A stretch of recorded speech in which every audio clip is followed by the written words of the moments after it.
Yang pertama, saya juga sampaikan penghargaan saya bahwa kita mampu menggelar roll out program makan bergizi gratis kita. Tanggal 6 Januari di roll out dan terus menerus dilaksanakan kayak di belakang-belakang dengan kehati-hatian, tahap demi tahap.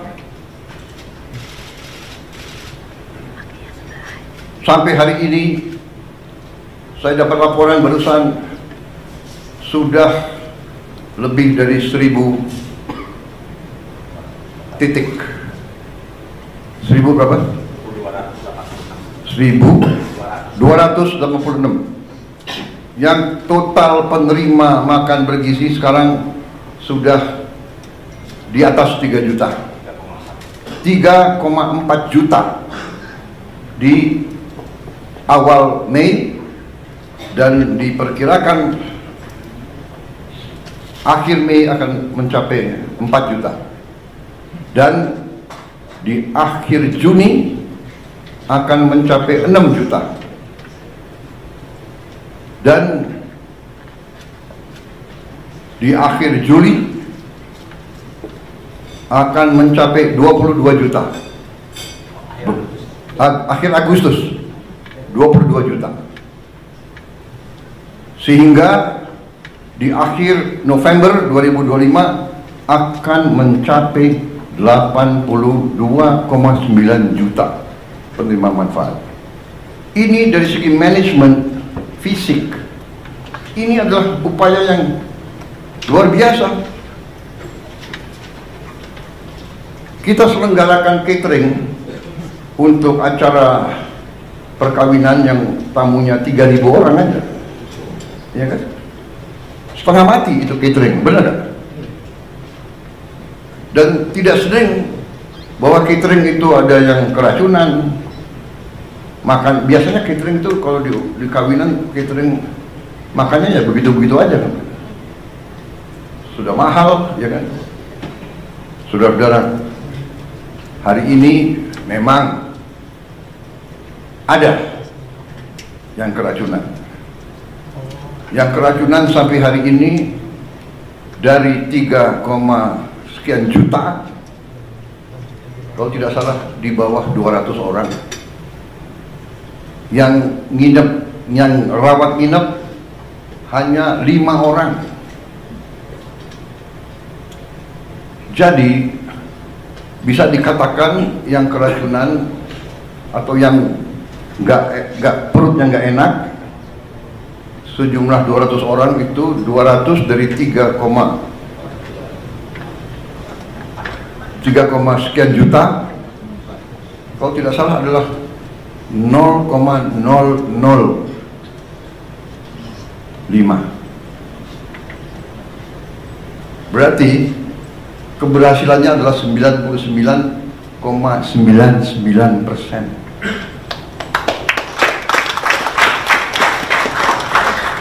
Di mana ada usaha, ya, usaha manusia, di mana di bidang pekerjaan apapun, kalau 9,99% keberhasilan, oke dong. Walaupun kita tidak boleh cepat puas, Pak Dadan, ya.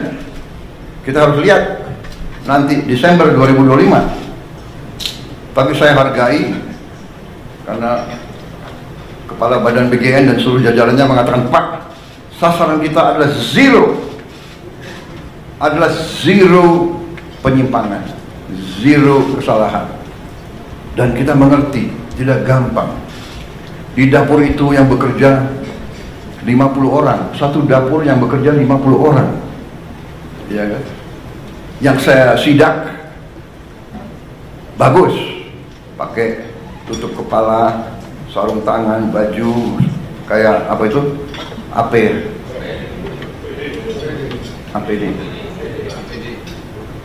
Singkatan APD yang untuk COVID dulu loh. Alat pelindung diri, Pak. Alat pelindung diri. Ada. Harus buka sepatu. Presiden disuruh buka sepatu. Saya patuh. Presiden buka sepatu, Ada pas pampres yang nggak buka sepatu.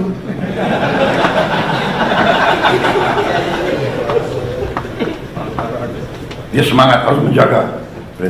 Masa ada pas pampres lari-lari nggak pakai sepatu? Ya tapi di dapur ya buka sepatu, ya kan? Sama kita masuk ICU, nggak ada alasan masuk ICU buka sepatu. Tapi maksud saya adalah ini adalah sesuatu prestasi. Saya sendiri terus begini. Jadi makan bergizi digelar yang orang tidak mengira, banyak yang tidak mengira, banyak yang nyinyir, banyak mengatakan impossible. Nah itulah kita buktikan dengan niat baik, dengan tekad, dengan menggunakan rumus-rumus yang benar. Pemerintahan itu matematik kok. Kalau niat baik, rumus benar, pelaksananya bertekad yang baik, insya Allah akan mencapai sasaran.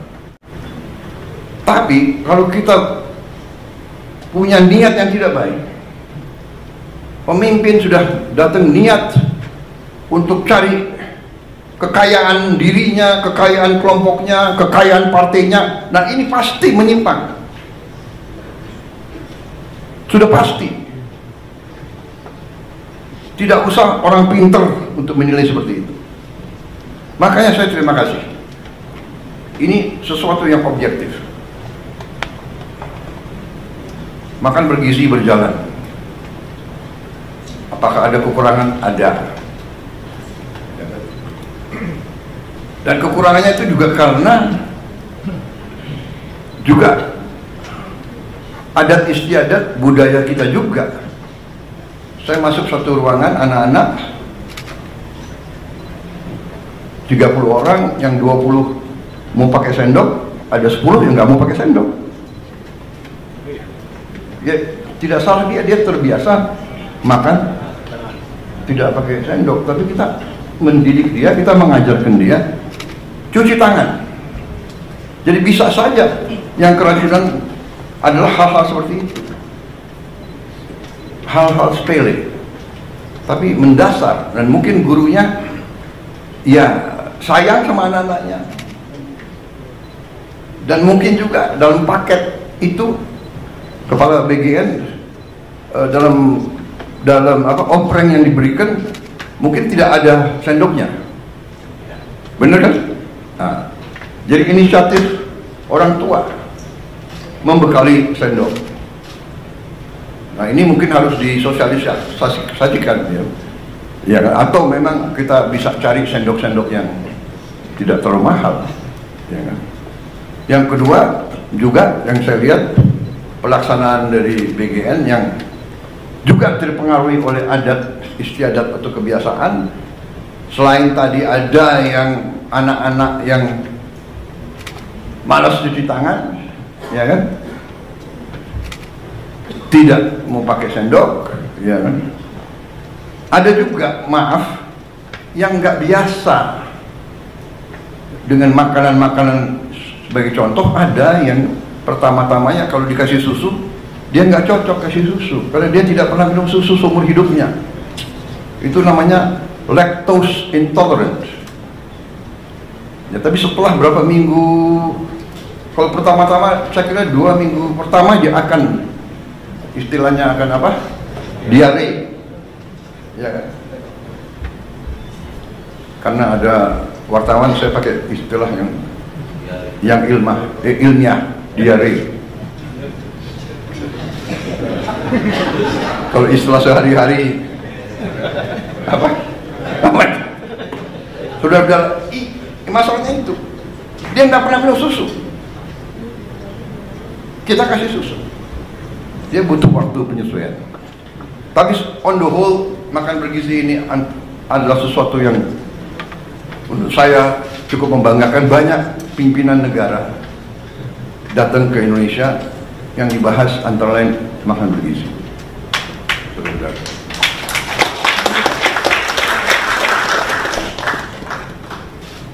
tanggal 7, yaitu lusa, tokoh dunia namanya Bill Gates akan datang ke kita, minta ketemu saya. Sudah cukup lama beliau minta ketemu, kalau tidak salah ya suratnya dari November ya, minta ketemu. Saya terima, antara lain mau menyatakan dukungan dan penghargaan atas makan bergizi kita.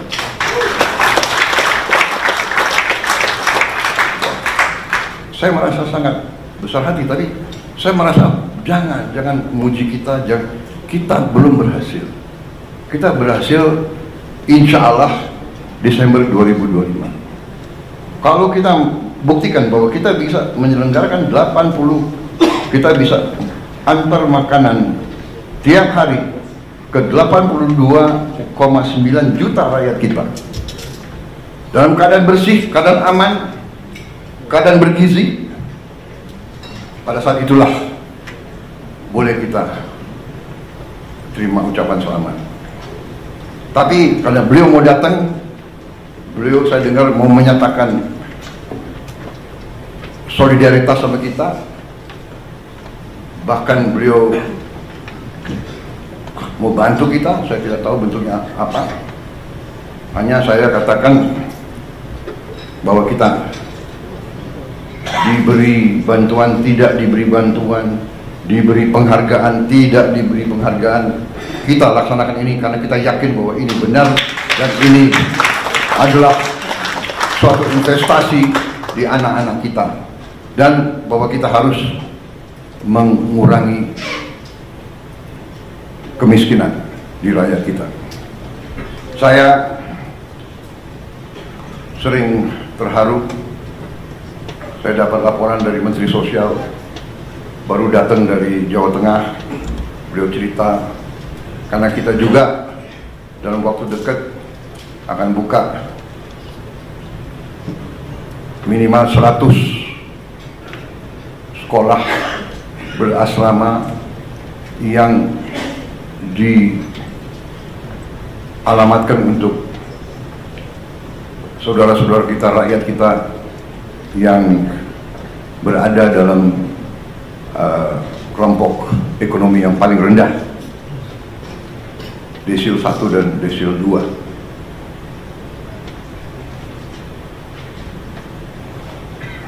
Niat ini mungkin akan terwujud dalam